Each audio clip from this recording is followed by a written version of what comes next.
How to fix edge network problem. So if you want to fix your edge network problem, then what you need to do is first, you just need to simply open up your settings.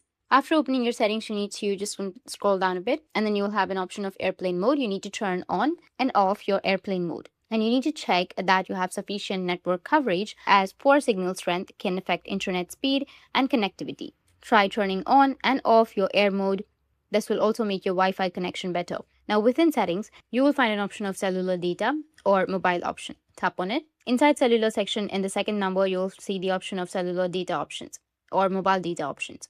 Go there and select the first option of voice and data. In this interface, make sure that you've selected LTE, or if you don't find an option, you can go and select the auto option. Now you can go back and select Wi-Fi and make sure that you have a good internet connection. If your current network is lagging, then forget the network and re-add the same network or a different one, and go back and select the option of general under your settings. Now scroll down to the bottom and then select the option of transfer or reset iPhone, and then tap on reset and reset your network settings or all of your settings. After resetting your settings, your problem might be fixed. You can just simply go and restart your device, and that's it. And if you have any questions, feel free to comment below. Thanks for watching.